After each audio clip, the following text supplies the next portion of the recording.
Response ಇಲ್ಲ. ಹೀಗಾದ್ರೆ ಏನು?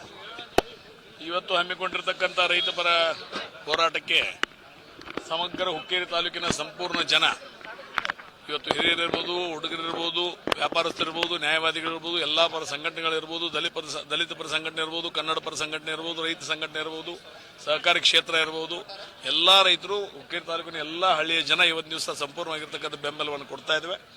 ಅವರು ಹಮ್ಮಿಕೊಂಡಿರ್ತಕ್ಕಂಥ ಈ ಒಂದು ಪ್ರತಿಭಟನೆ ಸಭೆಯಲ್ಲಿ ಇದು ಅವರ ಬೇಡಿಕೆಗಳು ಯೋಗ್ಯವದಾವೆ. ಸರ್ಕಾರದ ಕಿವಿ ಹಿಂಡುವಂತ ಕೆಲಸವನ್ನು ಅವ್ರು ಮಾಡ್ತಾ ಇದ್ದಾರೆ. ಅದಕ್ಕೆ ಸಹಕಾರವನ್ನು ಕೊಟ್ಟಿದ್ದೀವಿ. ಜೊತೆಗೆ ಅಧಿಕಾರಿಗಳು ಸಹಿತ ಬಹಳ ನಿರ್ಲಕ್ಷ್ಯ ಮಾಡ್ತಾರೆ. ಅವ್ರದ್ದು ಕಿವಿ ಹಿಂಡುವಂತ ಕೆಲಸ ಇವತ್ತು ದಿವಸ ಪರಮ ಪೂಜ್ಯ ಶಶಿಕಾಂತ್ ಗುರೂಜಿ ಅವರ ನೇತೃತ್ವದಲ್ಲಿ ಈ ಸಂಘಟನೆ ಬೆಳೆದಿದೆ. ಕೆಲ ಕಾರ್ಯಕ್ರಮವನ್ನು ಹಾಕೊಂಡಿದೆ. ಆ ನಿಟ್ಟಿನಲ್ಲಿ ಸಂಪೂರ್ಣವಾಗಿರ್ತಕ್ಕಂಥ ಬೆಂಬಲ ಕೊಡುವ ಜೊತೆಗೆ ಬರುವಂತ ದಿನಮಾನಗಳಲ್ಲಿ ಹುಕ್ಕೇರಿಯಲ್ಲಿ ಆಗಬೇಕಾಗಿರ್ತಕ್ಕಂಥ ನೀರಾವರಿ ಯೋಜನೆಗಳನ್ನ ಈ ಭಾಗದ ಜನಪ್ರಿಯ ಶಾಸಕರಾಗಿರ್ತಕ್ಕಂಥ ನಿಖಿಲ್ ಕತ್ತಿಯವರು ಪೂರ್ಣ ಮಾಡುವಂತ, ಅವರೆಲ್ಲ ಸಹಕಾರದೊಂದಿಗೆ ಪೂರ್ಣ ಮಾಡುವಂತ ಕೆಲಸ ಹಮ್ಮಿಕೊಳ್ತಾರೆ ಅನ್ನೋ ಮಾತನ್ನು ಹೇಳಿಕೆ ಇಚ್ಛೆಪಡ್ತೀನಿ. ತಾವು ಸಂಸದರಿದ್ದಾಗ ಬಹಳಷ್ಟು ಪ್ರಯತ್ನ ಮಾಡಿದ್ದೀರಿ. ನಮ್ಮ ಸನ್ಮಾನ್ಯ ಉಮೇಶ್ ಕತ್ತಿಯವರು ಬಹಳಷ್ಟು ಪ್ರಯತ್ನ ಮಾಡಿದ್ದಾರೆ. ಯಾಕೆ ಈ ತರ ಕುಂಠಿತವಾಗಿದೆ? ಇಲ್ಲ, ನಮ್ಮ ಉಮೇಶ್ ಕತ್ತಿಯವರು, ದಿವಂಗತ ಉಮೇಶ್ ಕತ್ತಿಯವರು ಇದ್ದಾಗ ಇವತ್ತು ಶಂಕರ್ಲಿಂಗ ಯತ್ನಾರ್ ಇರಬಹುದು, ಜೊತೆಗೆ ಅಡವಿ ಸಿದ್ದೇಶ್ವರಿ ಯತ್ನಾರ್ ಇರಬಹುದು, ಅದ್ರ ಜೊತೆಗೆ 43 ಅಂದ್ರೆ ಒಮ್ಮೆ 22 ಒಮ್ಮೆ 19 ಕೆರೆಗಳನ್ನ ತುಂಬುವಂತ ಒಂದು ಯೋಜನೆಗಳಿರಬಹುದು, ಜೊತೆಗೆ 5 ಬ್ಯಾರೇಜ್ಗಳನ್ನ ತುಂಬುವಂತ ಒಂದು ಯೋಜನೆ ಇರಬಹುದು. ದಿವಂಗತ ಉಮೇಶ್ ಕತ್ತಿಯವರು ದೂರದೃಷ್ಟಿ ಇಟ್ಟುಕೊಂಡು ಒಬ್ಬರು ಶಾಸಕರಾಗಿ ಕೆಲಸ ಮಾಡಲಿಲ್ಲ. ಅವರು ಒಬ್ಬ ರೈತನಾಗಿ ಕೆಲಸ ಮಾಡಿದ. ಒಬ್ಬ ರೈತನಿಗೆ ಏನು ಬೇಕು ಅನ್ನೋದನ್ನ ಅರ್ಥ ಮಾಡ್ಕೊಂಡು ಕೆಲಸ ಮಾಡಿದ. ಆ ನಿಟ್ಟಿನಲ್ಲಿ ದಿವಂಗತ ಉಮೇಶ್ ಕತ್ತಿಯವರು ಆಗಿರ್ಬೋದು ಅಥವಾ ದಿವಂಗತ ಮಲ್ಲಾರಗೌಡ ಪಾಟೀಲ್ ಸಹಿತ ನೀರಾವರಿ ಸಲುವಾಗಿ ತಮ್ಮ ಕೆಲಸವನ್ನು ಮಾಡಿದ್ದಾರೆ. ಅದ್ರ ಜೊತೆಗೆ ಮಹಾಜನ್ ಶೆಟ್ಟರು ಸಹಿತ ರುಸ್ತುಂಪುರಿ ಆತ್ಮೀಯರು ಮಾಡುವಂತ ಸಂದರ್ಭದಲ್ಲಿ ಕೆಲಸವನ್ನು ಮಾಡಿದ್ದಾರೆ. ಉಮೇಶ್ ಕತ್ತಿಯವರು ಮಾಡಿದ್ದಾರೆ. ಈಗ ನಿಖಿಲ್ ಕತ್ತಿಯವರು ಮಾಡ್ತಾ ಇದ್ದಾರೆ.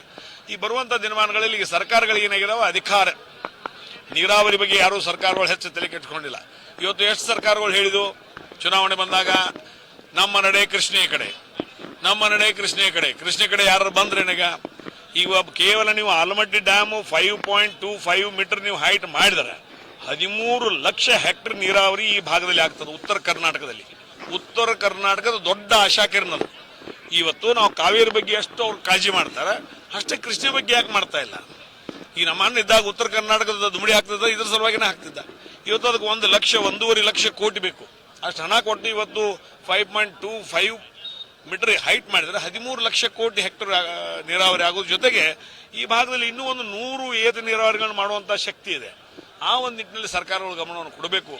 ಅಧಿಕಾರಕ್ಕೆ ಬರುವ ಸಲುವಾಗಿ ಕೇವಲ ಆಶೆಗಳನ್ನು ಕೊಡುವ ಮುಖಾಂತರ ಮತದಾನ ಮಾಡಿಕೊಂಡು ಇವತ್ತು ದೂರದೃಷ್ಟಿ ಇಲ್ಲದೆ ಇರತಕ್ಕಂಥ ಸರ್ಕಾರಕ್ಕೆ ಇಂಥ ಒಂದು ಸಂದರ್ಭಗಳಲ್ಲಿ ನ್ಯಾಯವನ್ನು ಕೊಡ್ತಾ ಇಲ್ಲ. ಅದಕ್ಕಾಗಿ ಅವರು ಪ್ರತಿಭಟನೆ ಮಾಡ್ತಾ ಇದ್ದಾರೆ.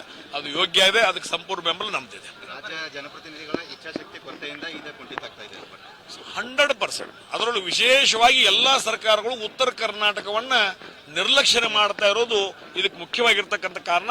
ಇದು ಸರಿಯಾದ ವೇದಿಕೆ.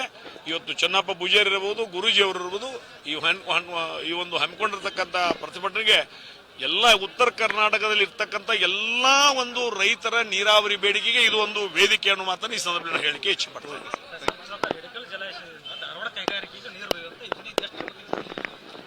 ಅದು ತಪ್ಪು. ಅದು ರೈತರ ನೀರಿಗಾಗಿ ಕಟ್ಟಿರ್ತಕ್ಕಂಥ ಡ್ಯಾಮ್.